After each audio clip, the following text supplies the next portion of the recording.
Fala, meu amigo. Grande Fernandinho, como é que estão as coisas? Tudo bem? Estamos aqui no podcast. É isso mesmo.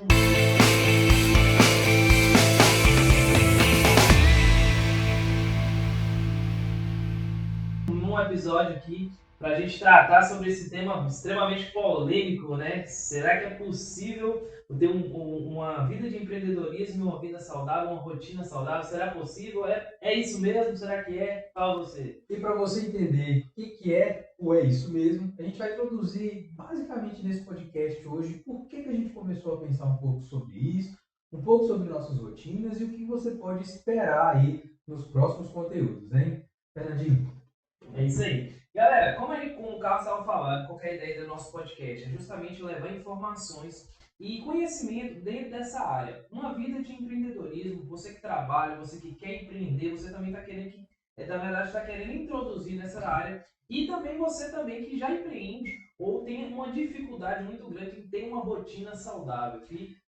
Pode falar. lembrando que eu sou o empreendedor e Fernandinho está como um intraempreendedor. A gente vai se apresentar logo mais aqui, mas esse conteúdo ele serve tanto para você que já trabalha numa loja, numa empresa, mas tem uma produtividade, tem uma atividade muito ativa e veste a camisa como gestor ou como líder aí, e para você que é dono de um negócio e tem vontade de aprender. Então são esses dois perfis profissionais que a gente vai trabalhando aqui, tá certo? É isso aí. Então já convido você aqui a seguir a gente nas redes sociais, tá bom? Siga lá no Instagram, também se inscreva no canal do YouTube e também pelo Spotify. E a gente já vai começar falando aqui desse tema que é extremamente polêmico, né, Carlos?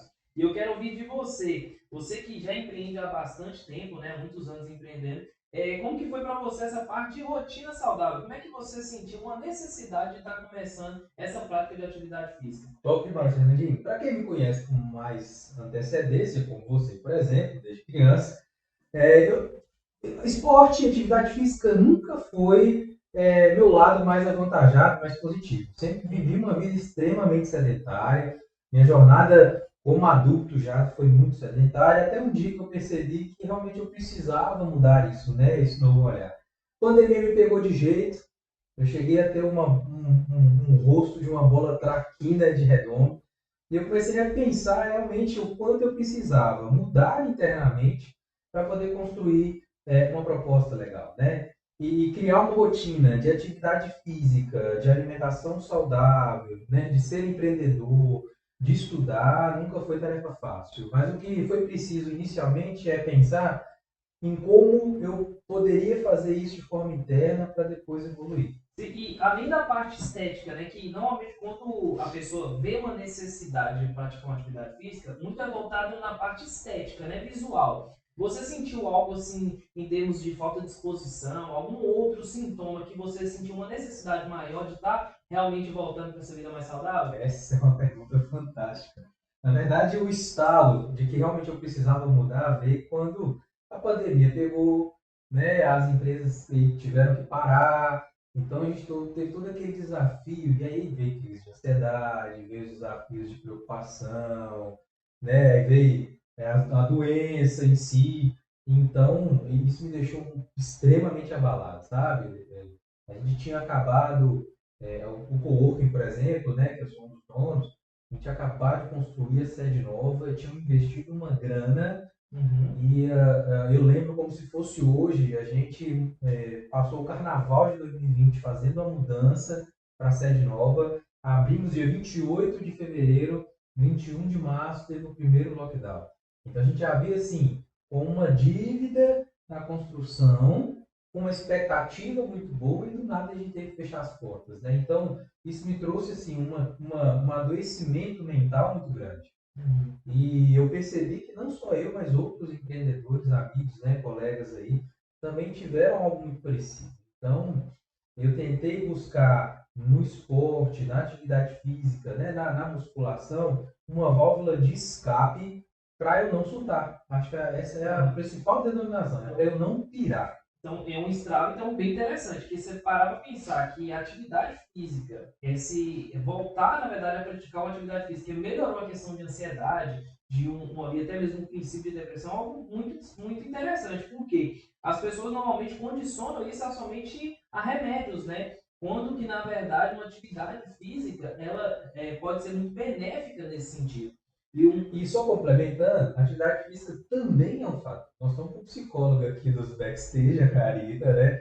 E a gente sabe que a terapia, acompanhamento, né, em Sim, com alguns casos certeza, com médicos, certeza. isso não exclui esse processo. Durante essa estratégia, eu também tive um acompanhamento, né, com um terapeuta que tinha um perfil mais ou menos nessa situação que eu estava passando.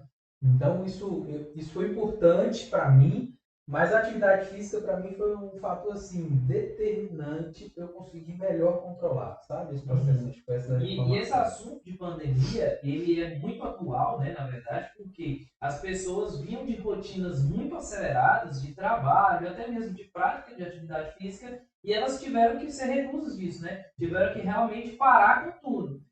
Não podia sair para o trabalho, não podia sair para fazer uma caminhada, não podia sair para pedalar. Então, teve também um aumento do sedentarismo, né, um aumento da ansiedade, porque as pessoas sentiam aquele sentimento de prisão, aquele sentimento parece que realmente eu não posso sair, não posso fazer. Você também sentiu esse sentimento? Muito, tanto é que eu mantinha a rotina de vir para a empresa, mesmo Uhum. de lockdown, assim, sempre que eu podia, eu vinha para a empresa, né, eu tinha um colchonetezinho, trazia o colchonete para, já deixei ele aqui, porque eu trabalhava como eu podia, né, eu também tenho um Uhum. curso online que está rodando, eu treinava no intervalo online, né, com os professores online. Na época eu estava fazendo CrossFit, e aí eu pegava e mantive essa rotina.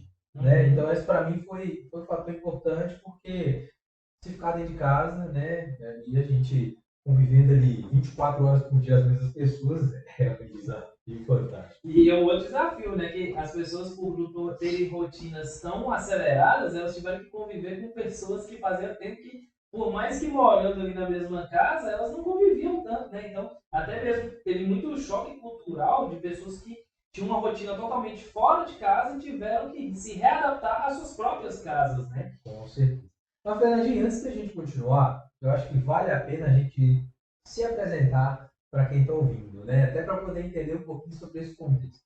Então vamos lá, Fernandinho. Quem é Fernandinho profissionalmente e pessoal? Então, eu sou o Fernando Celestino, para quem não me conhece, eu sou o supervisor da Coimbra Body Shop.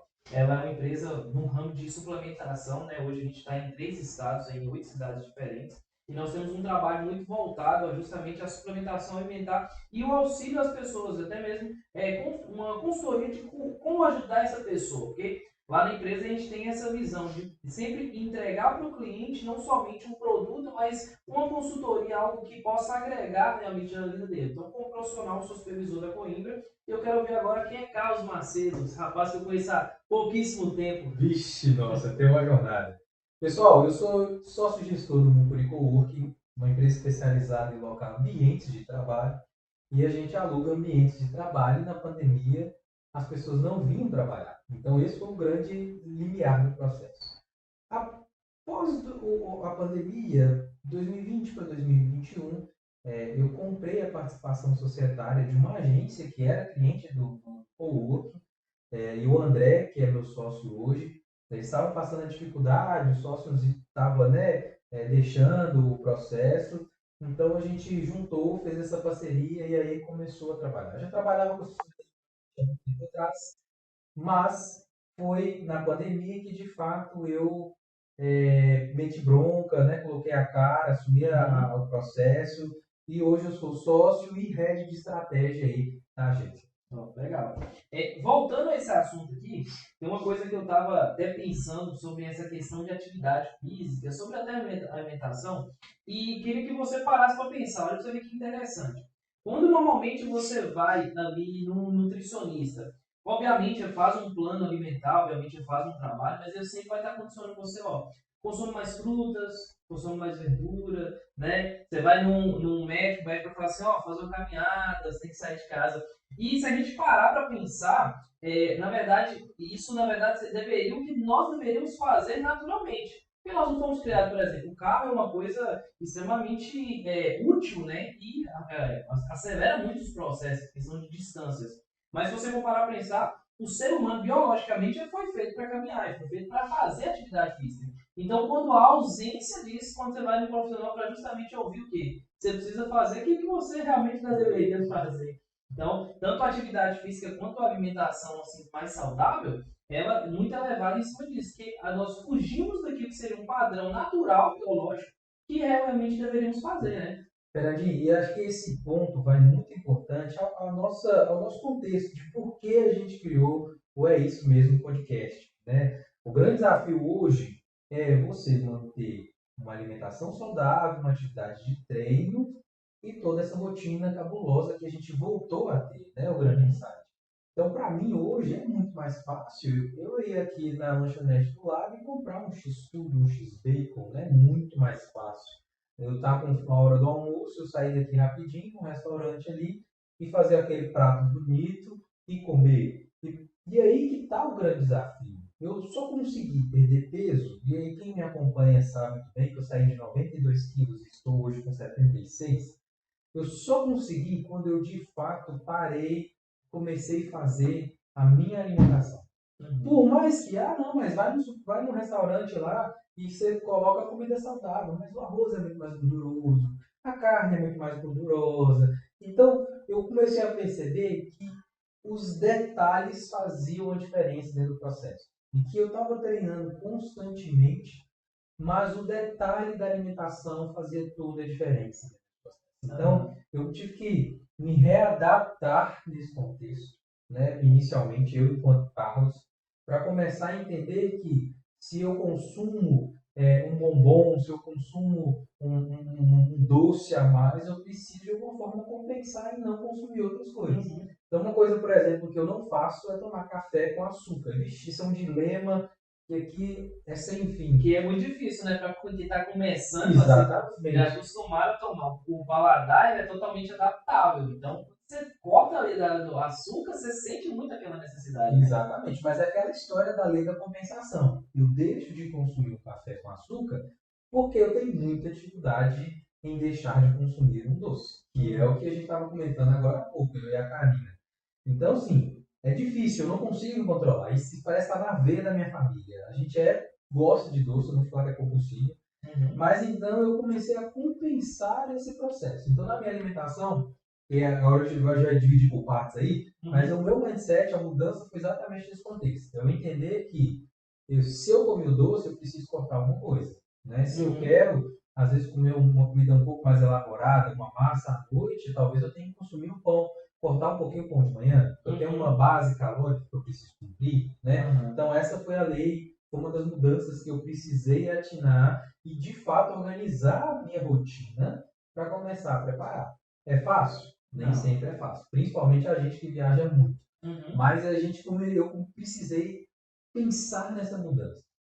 E tudo que você falou aí, tem um ponto que é bem interessante, que a questão da rotina, né? A rotina, quando ela é muito cheia, você tem hora que a gente começa o quê? 5 horas da manhã e para 10 horas da noite. E aí, essa falsa praticidade ali de ter alimentos muito rápidos, né? Que você fala, poxa, estou aqui trabalhando, o que é mais fácil? Eu preparar ali, às vezes vou fazer um frango com batata, ou então vou levantar ali para comer alguma coisa, alguma coxinha, alguma coisa. É muito mais rápido, é muito mais prático. E isso é o que acaba nos sabotando. Essa falsa praticidade de você querer algo muito rápido, querer algo muito imediato, e você acaba atrapalhando todo o processo. Você faz plano alimentar, eu também faço. Então, qual que é o grande X-Vídeo? Você encontrar a quantidade de macros e distribuir aquilo ali de uma forma que você consiga realmente fazer. Que eu sempre tenho uma frase que eu sempre falo: dieta boa é aquela que você consegue fazer. Não adianta você montar aquela dieta mais elaborada, aquelas receitas mais mirabolantes, se você não conseguir fazer. Como é que eu passo para você fazer uma receita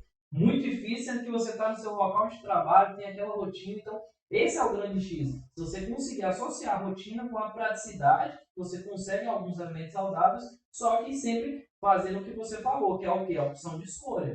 Poxa, e isso não é fácil. Eu passei por diversos profissionais, muito bons por sinal.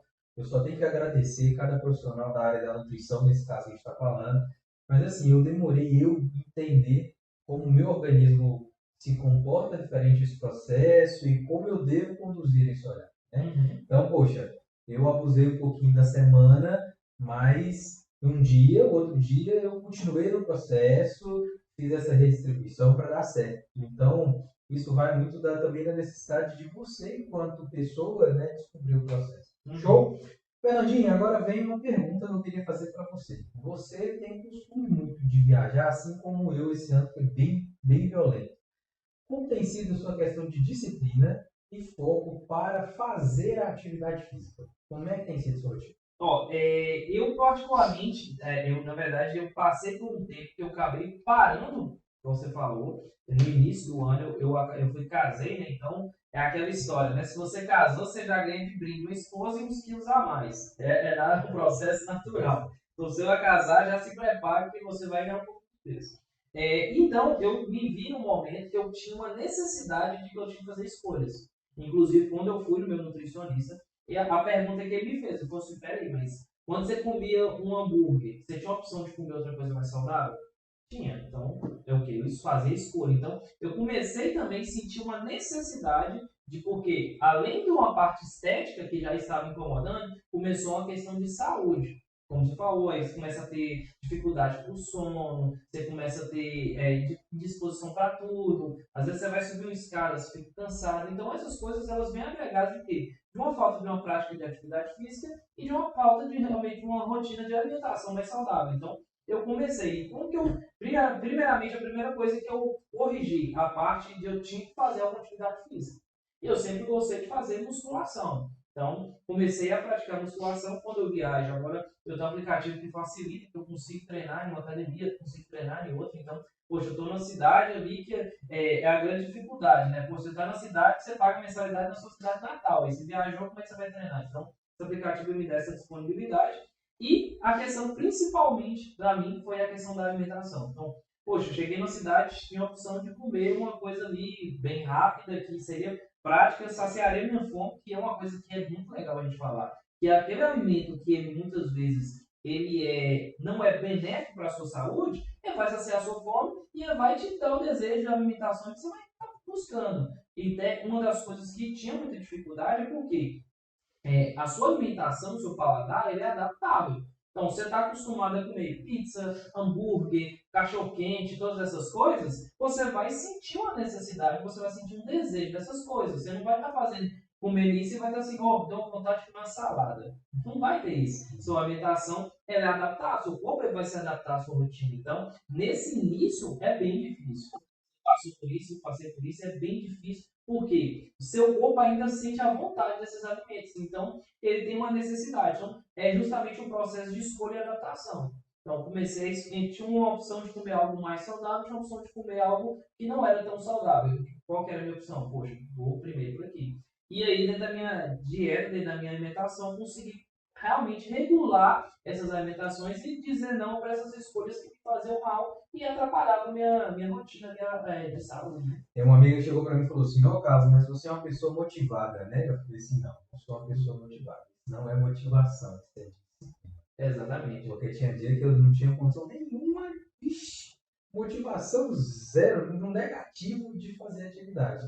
Você quer ver quando é nessa rotina de viagem, né? Uhum. Poxa, eu saí aqui do sul da Bahia até quase Rondônia, nesses últimos 4 meses aí, numa rotina extremamente fabulosa, às vezes 12 horas de viagem de ônibus, voo atrás do outro, e foi assim, extremamente desafiador.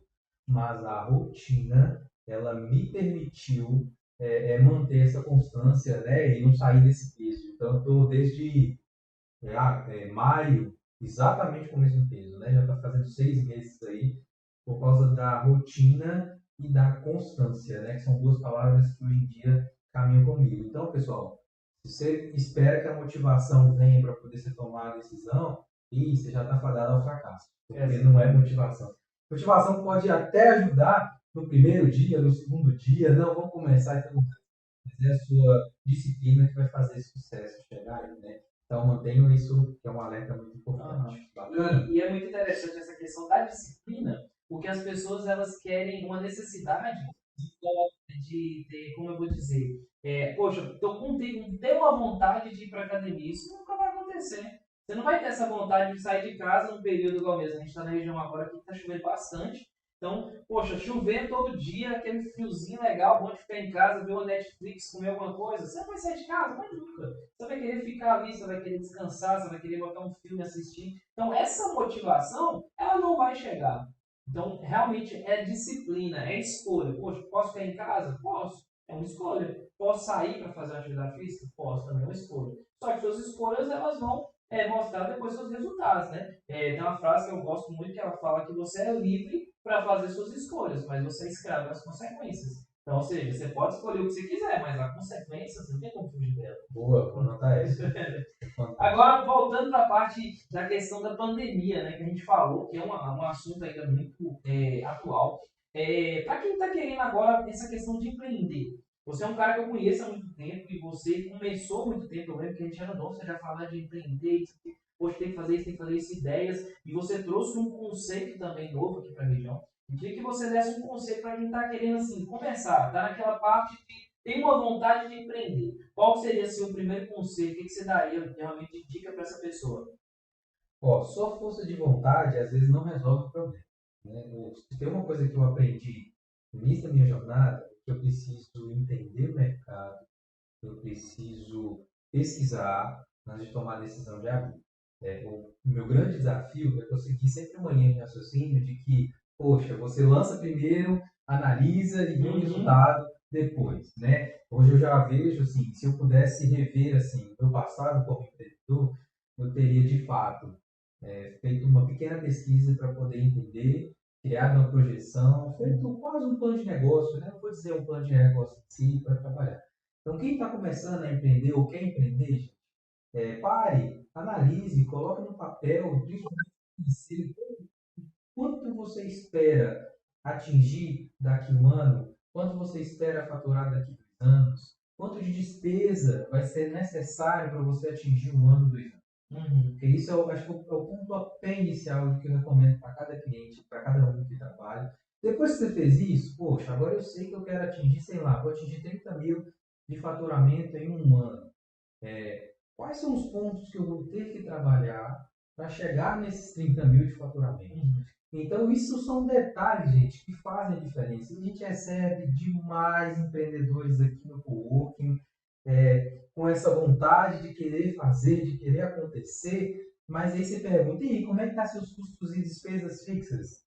Poxa, ele não sabe, não tem uma Não tem nenhum base, controle, né? você entendeu? Então, como isso vai ser sucesso? Gente, eu digo para você que 60% ou 70% dos clientes que às vezes chegam aqui muito cru do processo, passam por dificuldades de gestão de orçamento porque não sabem fazer isso, não sabem deixar uma reserva de capital, e foi um grande desafio. Eu demorei a aprender que eu preciso ter uma reservinha de capital na minha empresa, porque as coisas não vão acontecer com 1, 2 meses, né? Então, um exemplo clássico de um senhor, né? Um homem que alugou uma sala recentemente aqui, veio com várias expectativas e eu fiz essa pergunta.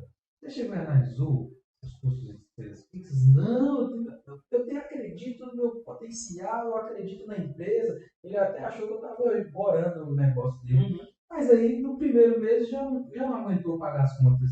No segundo mês, já estava enrolado no mês anterior. No terceiro, eu estava enrolado nos 2 meses, estava com uma crise de ansiedade, não estava conseguindo focar no trabalho, e aí fechou o negócio que era o sonho dele. Que é uma dificuldade, né? Que as pessoas, eu creio que principalmente para quem está nesse processo ali, para estar iniciando, ele tem que aprender, eu acho que a primeira característica, a primeira qualidade que ele tem que ter é saber ouvir. Porque saber ouvir quem tem mais experiência, saber ouvir realmente quem já passou por aquilo ali, vai poder dar um conselho, né? E essa parte ela é muito importante, né? E aí, Fernandinho, o que acontece hoje com o meu negócio? Se o meu negócio não está saudável, a minha vida ela desaba.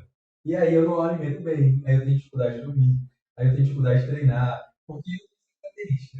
Então hoje o que eu tenho buscado aprender, e aí que vai o ponto principal de conciliar, o meu negócio, eu preciso estar cercado de pessoas que me ajudem a movimentar e crescer esse negócio, porque esse negócio precisa estar saudável para eu conseguir estar saudável. Hoje eu, Carlos Macedo, talvez alguns podem até falar que está errado, mas hoje eu não consigo diferenciar isso.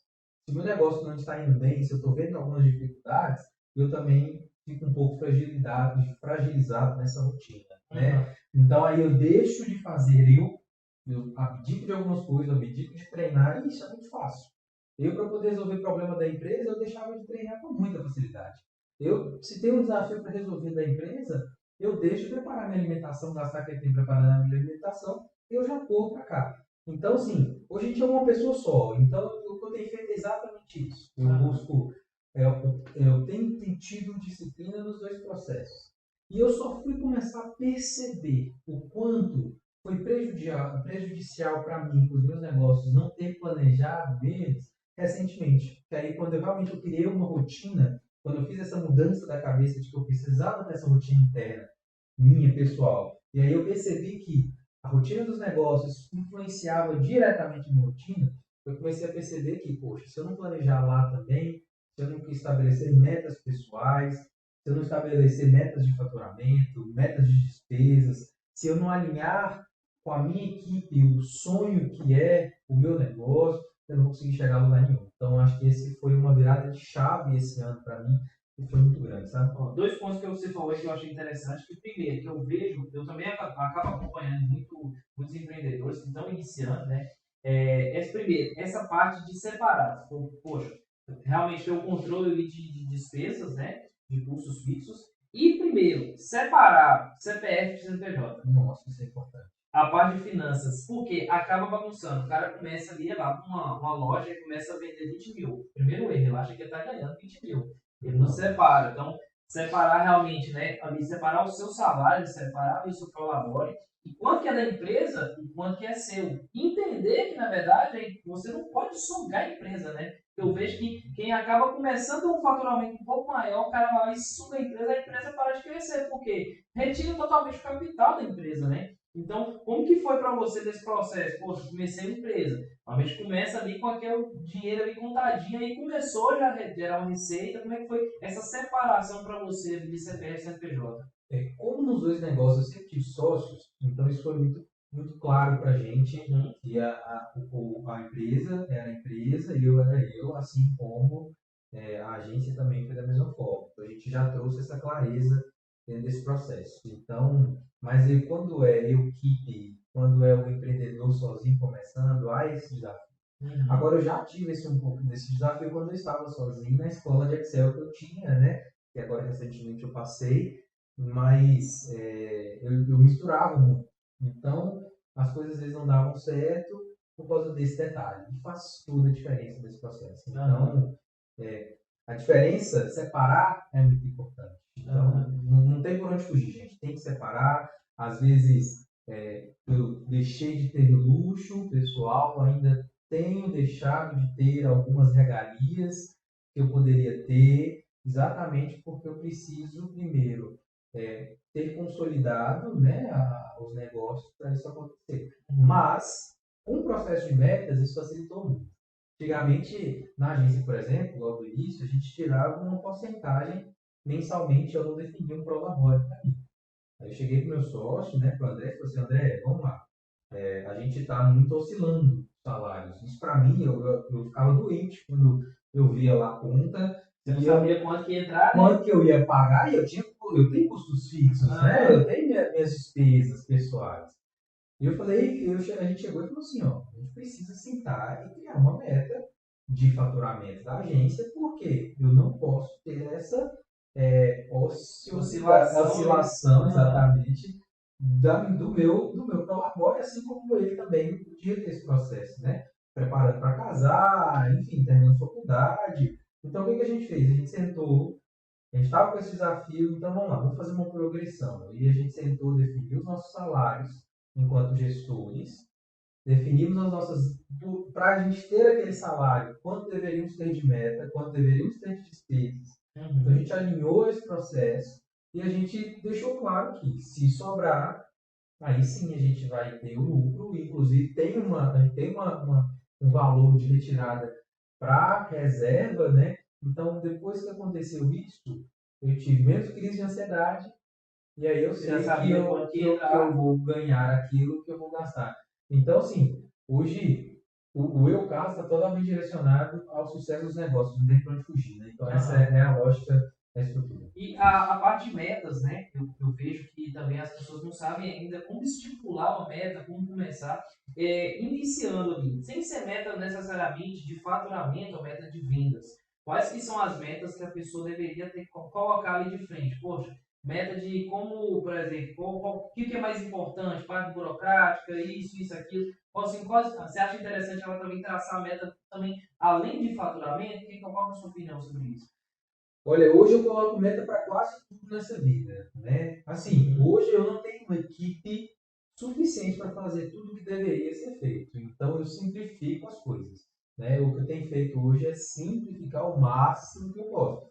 Minha contabilidade até está no meu pé porque eu estou devendo uns documentos, né? Mas as coisas fluem legal, mas eu estava devendo os documentos porque a gente não conseguiu, porque a gente estava organizando a casa em alguns contextos, que a gente cresceu, voltou a ampliar o processo, mas hoje eu tento simplificar ao máximo para criar rotinas pequenas e criar metas pequenas dentro desse processo. Então, hoje, para mim, rotinas internas já não são tanto prioridade para ter metas. Hoje, o meu foco tem sido, e aí que vem aquele detalhe, né, do eu empreendedor.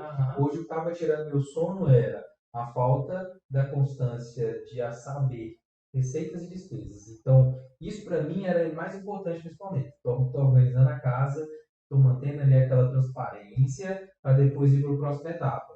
Aí, Casa de Ferreira esse meio de pau. Nossa parte de marketing, ela estava meia coxa, sendo tocado como podia.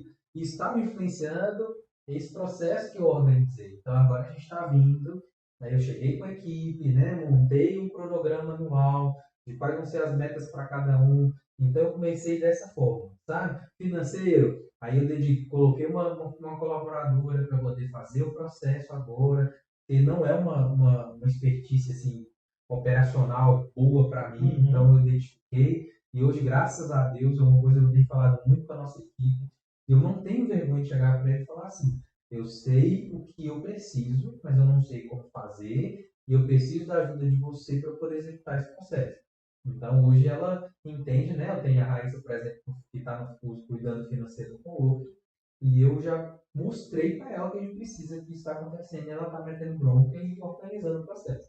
Então, o processo de metas também, ela não pode ser muito doentia, né? Porque acaba adoecendo também, exatamente. Você e a equipe também. Mas é preciso ter. Mas é uma coisa que é importantíssimo. Né? E aí, me conta como é que é hoje lá. Então, hoje a gente trabalha com metas de vendas, né, de faturamento, mas nós também temos metas também como empresa, né, como você falou, a questão de projeção como empresa. E a questão do colaborador, né, desse funcionário, ele precisa, eu acho que um dos pontos principais, assim, na verdade, que ele tem, é entender que você faz parte daquela meta, né? Você falou algo que eu acho muito legal, que do líder ele precisa reconhecer aquilo que o colaborador faz de bom. Então, poxa, você começou a empreender. Você é o cara que está iniciando a empresa. Normalmente você é o contador, você é o cara do marketing, você é financeiro, você é o vendedor, você é tudo. Então, enquanto você começa a gerar, construir uma equipe, você precisa reconhecer ali que aquela equipe ela vai te ajudar. E a empresa, na verdade, elas são as pessoas que fazem parte dela. Então, reconhecer, por exemplo, eu sou supervisor, então tem uma equipe toda de vendas ali. Eu não preciso ser o melhor vendedor.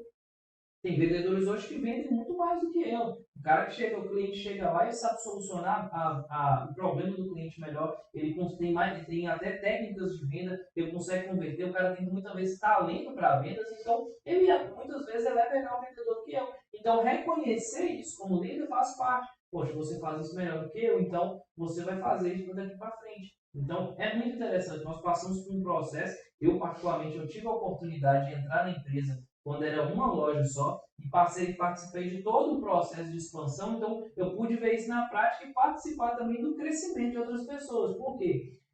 Muita gente hoje elas não entende que elas podem crescer dentro das empresas.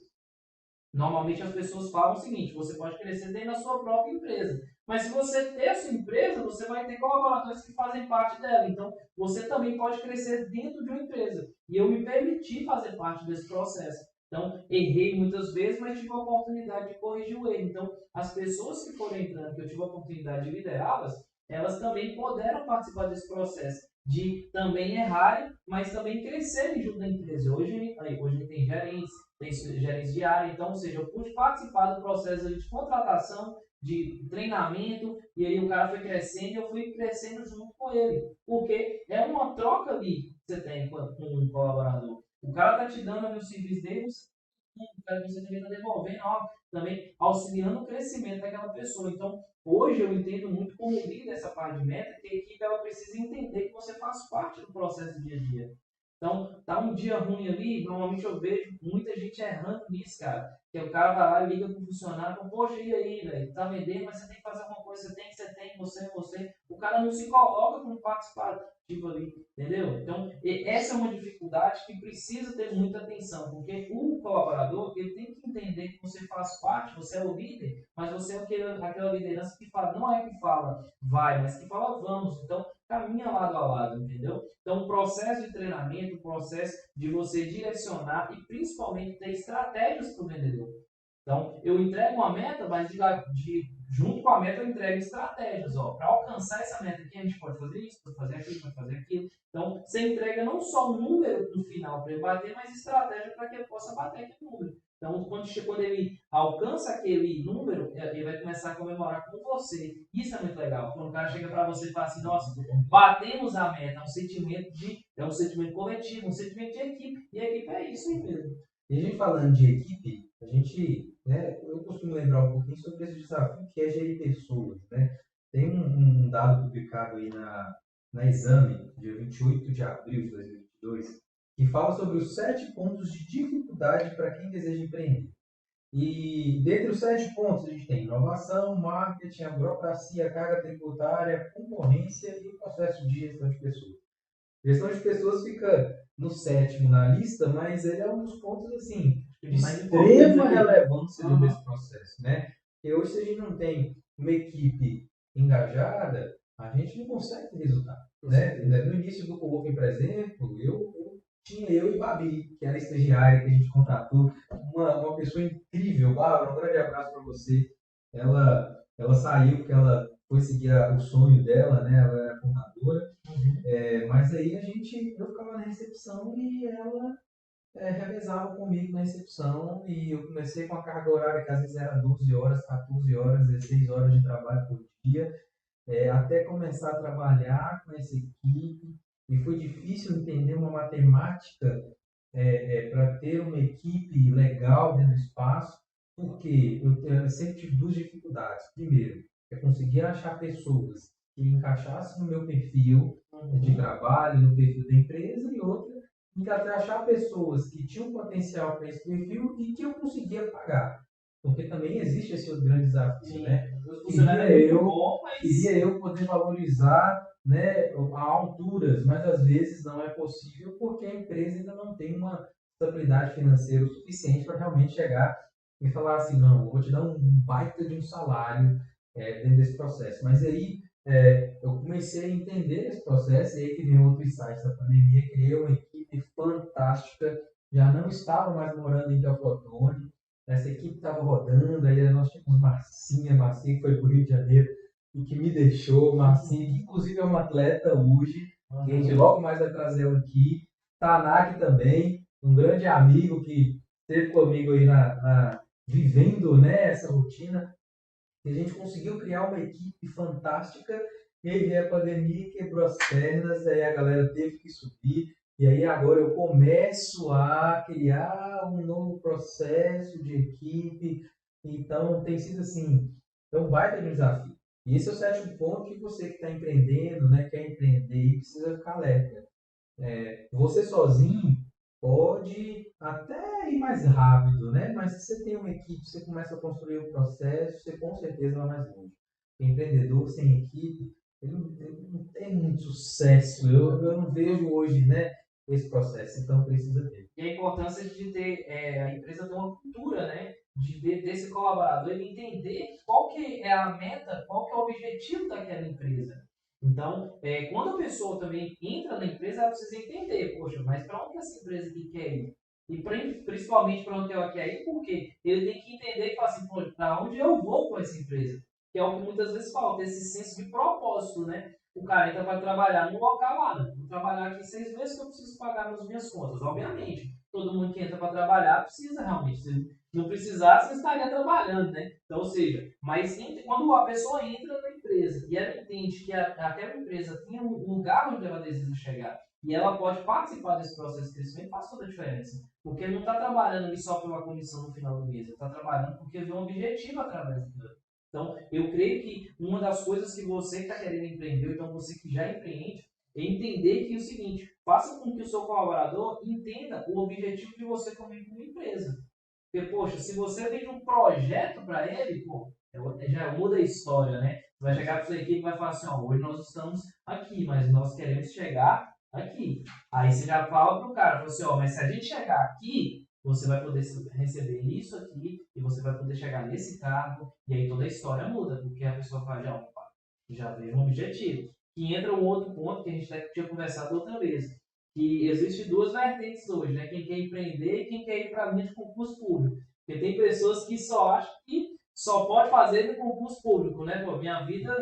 E é um tema bem polêmico, né? Esse é um desafio, viu? Esse é um tema bem polêmico, porque eu, particularmente, eu cresci dentro da realidade que as pessoas falam, você precisa fazer concurso público, você precisa fazer concurso público, só isso. E era uma roda, só martelava em cima daquele tema. E, na verdade, eu acho que há várias formas da pessoa ser bem sucedida, e não necessariamente somente essa via.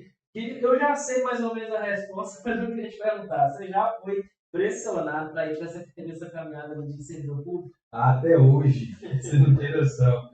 Acho que hoje o grande insight principalmente assim, eu entendo o olhar da minha família com relação a esse processo, mas eles não compreendem o contexto da qual a gente passou, dessa rotina, e consequentemente, por eu viver hoje ainda uma vida um pouco econômica, vamos assim dizer, ainda não enxergam o potencial que foi a construção desse processo. Então, às vezes eu evito até de conversar, sabe? Assim, de mostrar, compartilhar sonhos, porque eu sei que é difícil, né? Quem não vive esse contexto entender essa jornada.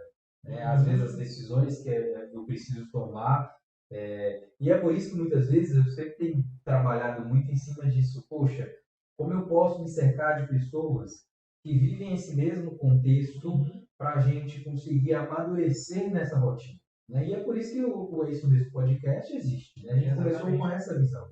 Não, poxa, se eu vou perder meu tempo discutindo com alguém que o foco dela é só passar em concurso, eu acho super legal. Se é seu sonho, vai, faz, não deixe de estudar, não deixe de se organizar, se é sua meta, mas não era minha.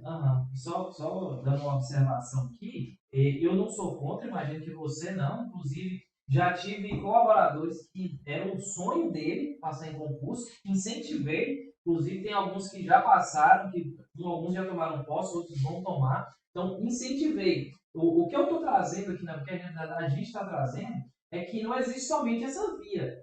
Porque eu vejo pessoas extremamente frustradas porque queria seguir, por exemplo, na carreira militar. Poxa, eu não consegui passar no cabo minha vida, não posso fazer mais nada. E o cara é novo, o cara tem 29 anos, o cara é novo, tem muito tempo ainda para fazer, tem muito tempo para viver. Tem várias ali, oportunidades que pode seguir. Hoje em dia, até mesmo com a tecnologia, te dá tantas possibilidades de você empreender, até mesmo ali, aquela questão de, na forma virtual, em casa, você consegue fazer muita coisa, você consegue ser um desenvolvedor e tantas outras coisas. E é só para vocês entenderem que existe uma outra via, existem outras vias. Então, não é somente essa para você ser bem sucedido, né? E aí, como eu estava falando, Fernandinho, nessa questão do mindset, o que eu trabalhei muito dentro desse contexto? Eu não queria passar um concurso. Né? E aí, meu sonho sempre foi empreender, sempre foi trabalhar, e principalmente na área da arquitetura, né? Design de interiores. Então, esse sempre foi um sonho desse processo. Consegui realizar o sonho parcialmente abrindo o coworking, porque a gente aluga ambientes. Eu comecei a aproveitar a minha expertise de marketing e inovação com a minha agência. Né? E hoje, o que eu tenho feito bastante dentro desse contexto? Poxa, eu e você temos os mesmos desafios enquanto empreendedores. Bora bater um papo, bora brilhar, bora crescer. Poxa, a Karine também está iniciando profissionalmente agora como autônomo. Faz sentido eu conversar com ela, né? Então, uma das coisas que eu fiz recentemente, por mais que eu não tenha aproveitado da forma como poderia, eu fui convidado para se me tornar um membro da CDL Jovem da cidade. São um grupo de empresários na cidade, jovens, né, com algumas características que a CDL pede e que compartilha os desafios ali daquele momento. Poxa, como o pouco que eu participo tem sido importante e a gente tem crescido, né? Então, o que eu tenho buscado sempre é como eu posso me cercar de pessoas que conversam, estão no mesmo nível, no mesmo patamar, para que eu consiga compartilhar dores, compartilhar sofrimento, compartilhar alegrias e fazer com que eu não me desanime do meu sonho, do meu objetivo e que eu consiga ter resultados.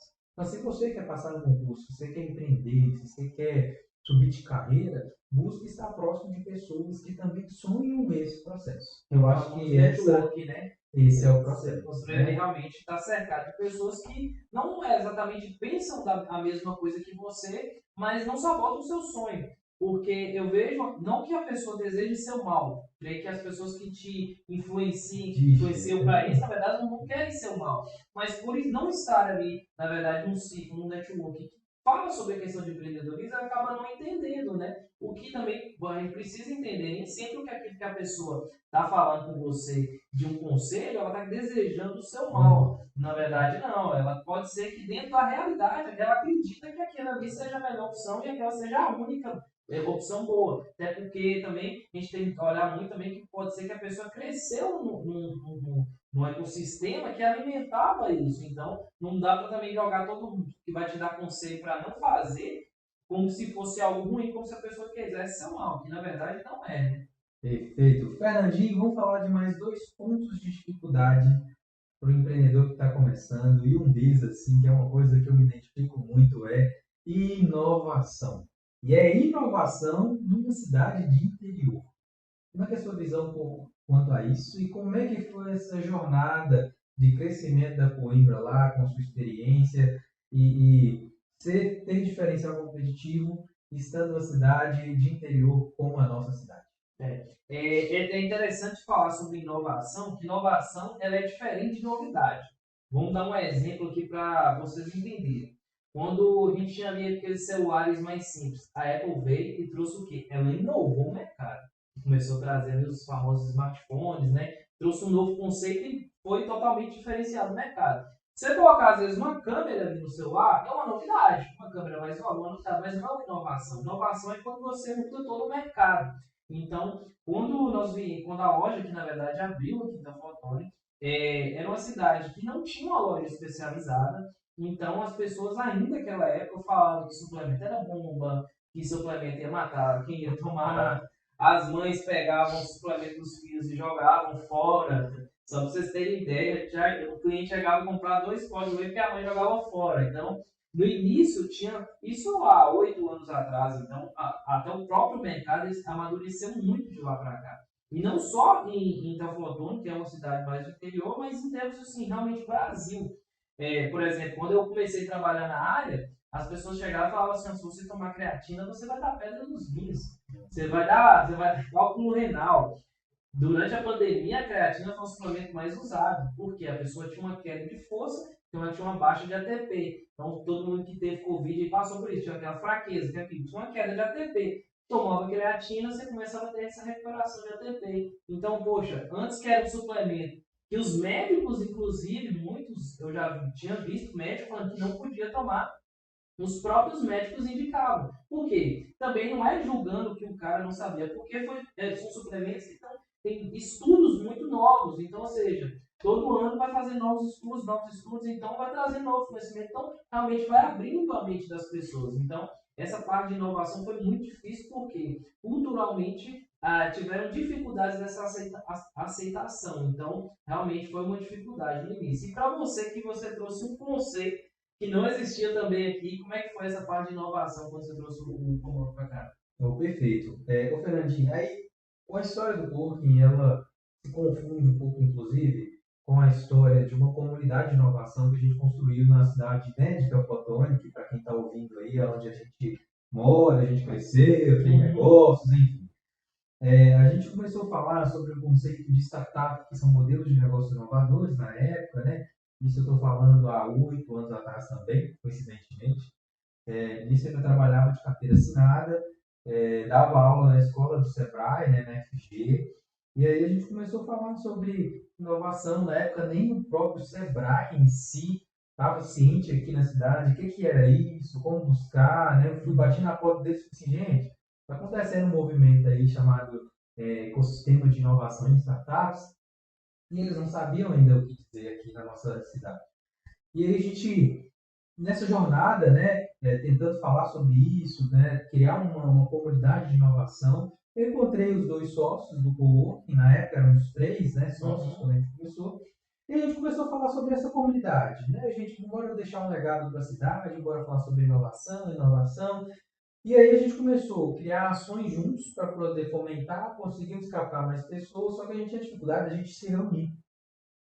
E quando a gente foi estudar na base para entender como faz o crescimento, como é o crescimento de uma comunidade de inovação startup, para que ela transforme em um ecossistema de inovação startup, um dos fatores que era fundamentais era ter um hub de inovação ou coworkings. Por quê? O coworking ele facilita muito a jornada e a vida daquele empreendedor, daquele profissional.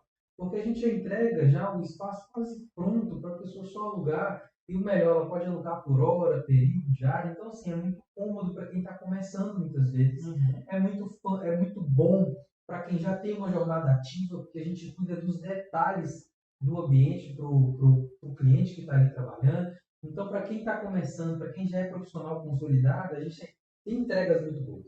E aí, aí a gente estava com essa grande dificuldade. Eu tinha um escritório, o Lavô tinha outro, o Matheus tinha outro, e a gente pensou assim, gente, bora juntar, bora dividir os custos juntos, porque a gente já fica dentro do ambiente, a gente fala sobre o ecossistema e a gente aproveita e dá a oportunidade de quem está, né, empreendendo nessa área de startup, de tecnologia, tem um espaço. É oportunidade, né, da pessoa estar ali começando junto e trocando informações. Exatamente. E aí, em 2015, eu saí, eu trabalhava com consultoria de qualidade, eu saí do trabalho e já estava pegando algumas assessorias de marketing na época, né, eu que fiquei empolgado, né, porque eu já estava equiparando salário.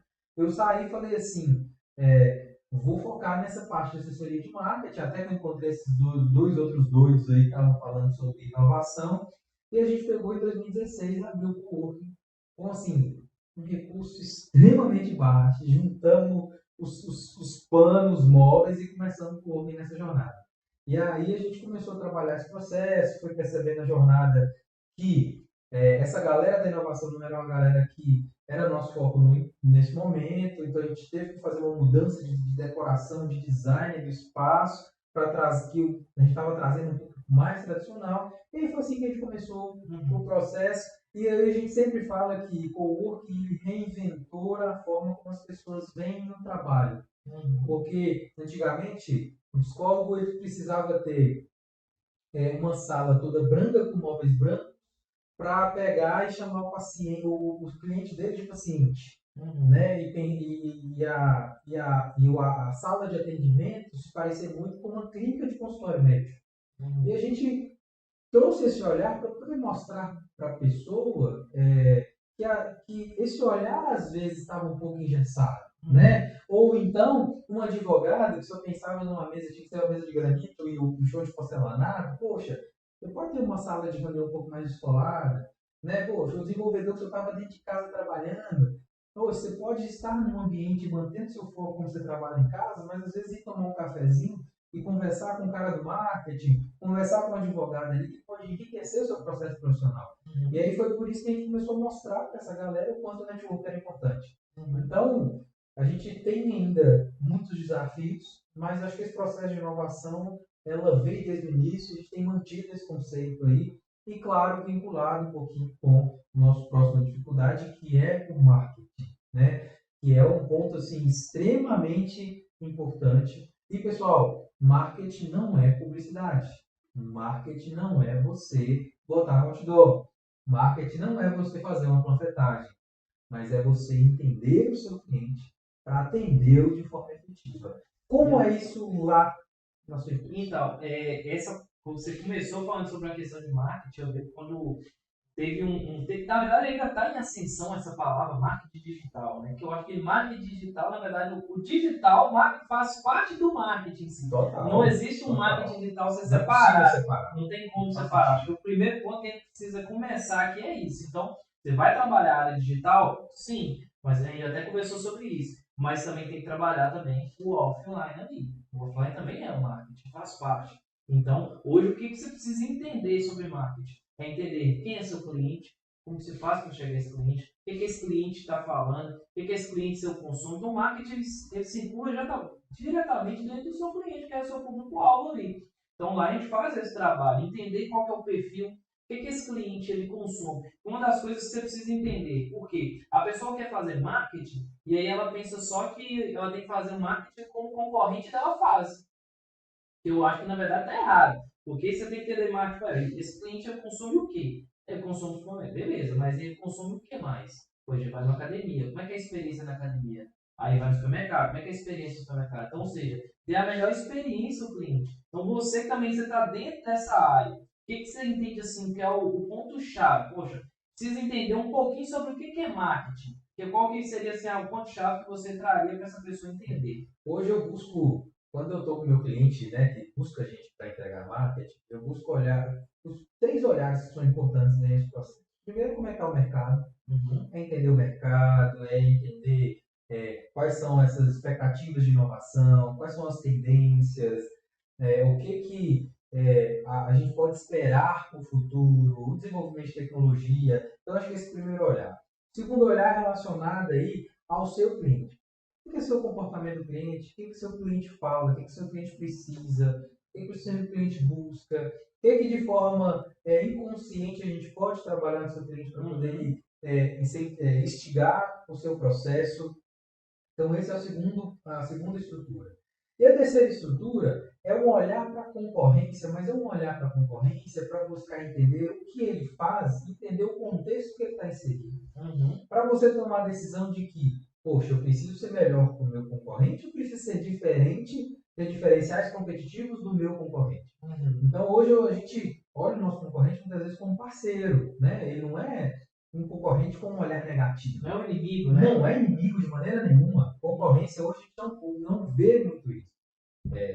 E principalmente, quando eu falo em questões de agência. Quando eu comecei a comentar com as pessoas que eu estava, de fato, assumindo, né, um compromisso de ter uma agência de marketing, a galera chegou para mim e falou, cara, você está falando doido, tem muita agência aí, muita agência, inclusive, que faz serviço meia boca. Tem muita gente que acha que só porque mexe ali no CorelDRAW, no Photoshop, já fala que tem uma agência. Vai, procura outra coisa. E aí eu comecei com esse olhar. Eu falei assim, gente, eu entendo que existe um mercado muito maior. Um mercado que precisa de um contexto de inovação, que precisa da minha experiência. Eu entendo que eu tenho um leque de clientes que eu posso abordar que me pedem referências de indicação e que eu não sabia por que indicar. E eu entendia que a concorrência existia, na cidade principalmente, existem né, agências muito boas na cidade, que eu reconheço, são muito boas.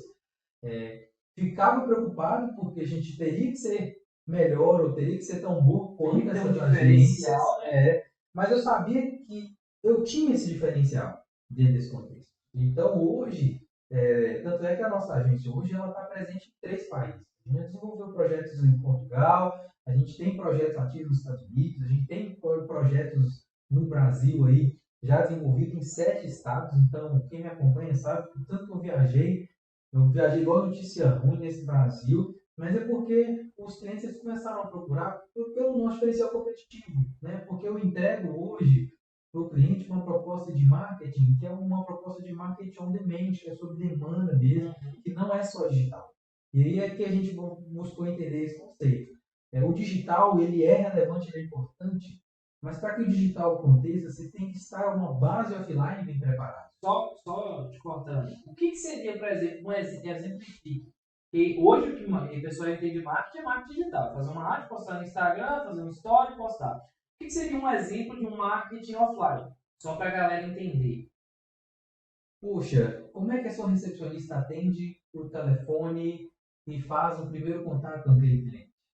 Será que o seu cliente ele te acha com facilidade? Quando ele vai pesquisar no Google, ele vai olhar a sua placa de sinalização, ele vai pegar um número de telefone ou um WhatsApp para ligar. Então, são questões que são extremamente importantes ser conduzida para poder que esse resultado tenha. Será que a sua comunicação é clara? Né? Será que os seus vendedores hoje eles conseguem ter clareza em passar a mensagem que precisa ser passada? Será que a sua marca ela transparece aquilo que você de fato faz? Então, são diversas perguntas que fomentam essa base do offline e que são extremamente importantes para o online. Só para você ter uma ideia, a gente teve um cliente aqui que a gente começou a investir no marketing digital dela, né? Ela recebia duas orçamentos semanais. Ela reclamava que não conseguia fazer venda de jeito nenhum. E esse é um clássico. Esse exemplo eu dou sempre, porque para a gente assim, o maior resultado que a gente tem. E aí a gente começou a analisar a rota do cliente, a jornada do cliente daquela rotina até chegar na empresa. Porque a gente é uma agência de marketing, a gente não é uma agência de vendas. Então a gente prepara essa jornada para que os vendedores ali fizessem a venda, no caso dela fizesse a venda. E a gente preparou rotina, criou uma estratégia de marketing, criamos uma publicidade legal. Ela começou a ter alta conversão, então, de 2 semanais aí, que eram 8, mais ou menos 8, né, mensais aí, ela passou a ter 40 contatos. Só que ela não conseguia ainda fazer venda. Puxa vida, por que ela não conseguia fazer venda? Começou a chegar os vídeos, né? Começou a chegar os contatos. Super. Os contatos, a galera pedindo orçamento, mas ela não fazia venda. E esse era o que a gente foi descobrir? Que a forma como ela dava um oi e se comunicava com o cliente ficava muitas vezes ofendido. Por quê? A coitada da empreendedora, ela estava entupindo de rotina, de coisa para fazer, porque ela era artesã. Às vezes ela não era seca, ela nem percebia que ela estava sendo seca no WhatsApp. E o perfil do público dela era um perfil de público que era mais velho, que gostava de atenção. Né? Exatamente, esse processo. Então, quando a gente percebeu, a gente ajudou ela a criar um novo olhar, fazer uma mensagenzinha de boa-vinda um pouco mais calorosa, as coisas fluíram. Né? Então, a gente organizou um pouco da rotina do offline mesmo, que era esse contato humano. A mulher estava muito estressada e ela não tinha condição de pagar alguém. A gente ajudou ela a olhar aquele ponto. Né? Ela tinha um WhatsApp que era difícil de entender, que era a mesma WhatsApp que era dela, era da empresa, então a gente ajudou ela a separar, ela tinha uma placa muito ruim, a gente incentivou ela a colocar uma placa boa na porta, então a gente preparou o processo para que, quando a gente de fato fizesse online, ficava visível no offline. Isso é interessante o caminho que se fez no marketing, né? Vamos dar um exemplificar. Fez um tráfego pago, chegou a publicação do cliente. A arte estava legal, despertou interesse, foi lá, clicou. Entrou em contato, aí entra uma outra parte que é do offline. A recepção, qual é a experiência do atendimento desse cliente? E é também uma necessidade, como você falou. Não adianta você ter a arte mais bonita, fazer o tráfego e até o tráfego assertivo, né? Está realmente acessando seu cliente. Se a experiência desse cliente quando ele chega para você não for boa. Então, entender seu cliente desde o ponto de você construir uma arte, fazer o tráfego até como que esse cliente já quer ser recepcionado. E aí tem outro detalhe também desse caso, Fernandinho. O cliente ele comprava uma vez, mas não voltava para comprar. A gente estava sem entender. É muito mais fácil você reter o cliente, você manter o cliente sempre ativo, do que captar um novo. E a gente estava sem entender, gente, por quê?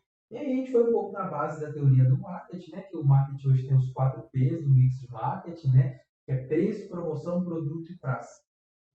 E aí a gente já trabalhou a praça, a localização dela no contexto digital, no contexto real, o nível de promoções aí, como é que ela estava trabalhando nesse contexto, nesses insights todos, o preço dela realmente era um preço competitivo, era um preço que era praticável no mercado, o produto era de qualidade, era, mas a embalagem não era uma embalagem que instigava as pessoas a quererem dar presentes. E não eram produtos baratos, eram produtos de um nível um pouco mais elevado, porque era um produto artesanalmente feito. E aí, o que a gente teve que fazer? A gente incentivou ela a fazer essa mudança da embalagem. Porque a embalagem por si só já é um marketing. Fez a mudança da embalagem, começamos a divulgar que estava de embalagem nova, com um site, uma proposta de uma experiência da pessoa abrir aquilo ali, tirar uma fita, encontrar o produto bonitinho. Poxa, foi outro nível, né? Isso incentivou muito o marketing, né, das pessoas fazerem stories, repostarem. Então, a gente trabalhou muito com esse mix, os 4 P's do mix de marketing, que foi fundamental para essa proposta e que a gente precisa entender dos nossos negócios. Como é que está a nossa praça? Como é que está o nosso ponto de localização? Nosso preço é competitivo? Se o nosso preço é mais caro, tem qualidade? Se a gente tem um nível de promoção aí que satisfaça quando necessário, e o nosso produto, ele é um produto que se vende sozinho, se entrega, né? Então isso tudo é importante, né? E o que você falou realmente faz todo sentido, que é justamente a experiência que o cliente tem com a empresa. Então, vai desde a parte do tráfego, como eu falei, até que tem um produto na mão ali, a embalagem, como é que ele recebe. Vou te contar uma experiência, por exemplo, como que essa questão da experiência do cliente ela é muito importante. Tivemos um atendimento, enfim, fizemos todo o processo, o cliente chegou, foi bem atendido, pediu para entregar, a entrega saiu no tempo estipulado. Chegou para o cliente, qual que foi a reclamação do cliente? Presta atenção, galera, como é que isso é importante. O cliente elogiou o atendimento, elogiou o produto, mas reclamou do entregador. Porque o entregador foi muito mal educado, teve um problema na maquininha, o entregador foi extremamente mal educado, voltou com a entrega e tive que mandar outro entregador. Olha você ver como é que a experiência é importante. Fizemos todo o processo de recepção bem feito, o atendimento bem feito, o produto saiu bem embalado, com o nome da cliente, já com um cartãozinho agradecendo pela compra. Na hora de entregar, estragou a experiência. Então, como que é importante essa questão da experiência do cliente até ter que chegar o produto nas mãos. Uma outra experiência de como é que é interessante foi comprar um produto em uma loja dessas lojas de departamento, no shopping. Comprei, gostei, vesti, experimentei, maravilhoso. Quando eu cheguei no caixa, fiquei 40 minutos para pagar. Então, ou seja, na minha vontade era colocar o produto lá e ir embora. Só que como eu estava no meio da fila, não tinha nem como sair. Então, ou seja, a experiência do cliente vai até sair da loja, receber no pós-venda uma mensagem de agradecimento. Até consumir o produto. Até consumir o produto. Então, e é por isso, gente, que tem uma palavra muito bonita chamada pós-venda. Exatamente. Né? O que você tem feito aí depois da venda? Né? Para poder tentar entender se o cliente de fato teve uma experiência boa, se chegou bem, se não foi. Não é à toa, gente, a maioria deve fazer compra online, né? Não é à toa que as empresas hoje de sites, de e-commerce online, mandam pesquisazinha de satisfação. Você está satisfeito? O produto chegou com qualidade? Tem uns que fazem até algumas perguntas a mais. Qual a sua avaliação em relação do produto? Porque, gente, o pós-venda é tão importante quanto. Na agência de marketing, hoje a gente trabalha com 4 perspectivas que são extremamente relevantes dentro desse contexto. A gente avalia engajamento online, a gente avalia engajamento offline, a gente avalia vendas, como é que é esse processo de vendas da empresa. Não é papel de uma agência de marketing cuidar de vendas, mas hoje a gente entende que ajudar nesse processo é importante e pós-venda, porque isso faz toda a diferença. Não é isso? Então, pessoal, cuidem do pós-venda também, que vale toda a diferença. E o pós-venda é importante falar que faz parte do processo dos passos da venda, né? Então, a experiência do cliente, desde quando ele chega, como vai chegar até você e também como a experiência com o produto. Então, pega todas essas dicas. Galera, mais uma vez passando aqui para agradecer quem está aqui até o final com a gente, você que pôde aprender, pôde gerar esse conhecimento. Rapaz, eu já estou terminando. Já estão terminando. E aí eu peço para vocês seguirem a gente novamente na rede social aí. Se você ainda não seguiu, vá lá no Instagram, siga lá, o podcast é isso mesmo. Segue também no YouTube e no Spotify. Deixa eu deixar uma mensagem de final. Para finalizar, manda aí. Você que está nos assistindo até o final, vamos dar uma salva de palmas, porque aguentou a gente. Valeu, muito obrigado. A gente quer ouvir a opinião de vocês. Deixe a opinião, que seja no direct, mande aqui para a gente uma mensagem, onde é que você estiver ouvindo, né? Mas talvez o Instagram seja mais fácil. A opinião de vocês sobre esse contexto. Esse foi o primeiro de uma série. Não vai ser só nós dois que vamos estar falando. A gente tem assim, convidados ilustres que vão estar aqui, mas a gente precisa ouvir a sua opinião. Qual pode ser daí? Exatamente. Queremos saber a sua satisfação com esse primeiro conteúdo. Nós falamos um pouquinho da vida da gente, pessoal, da vida da gente enquanto empreendedores, empreendedores, dos nossos negócios, de equipe. E eu queria saber o que fez sentido para você. Então, deixa esse comentário, nos ajude aí a levar esse projeto adiante. Nós estamos muito empolgados, a gente tem muita coisa para entregar, mas a gente precisa saber que você está satisfeito com essa primeira entrega. Então, por favor, nos ajude. É isso aí. Fernandinho, tem mais alguma coisa? Só compartilhe esse vídeo para os seus amigos, para aquela pessoa que você deseja que assista esse episódio. Gente, um abraço para a Karina, que nos ajuda. Ela é fera demais, está sempre conosco. E é isso, pessoal. Até breve. Valeu! Viu?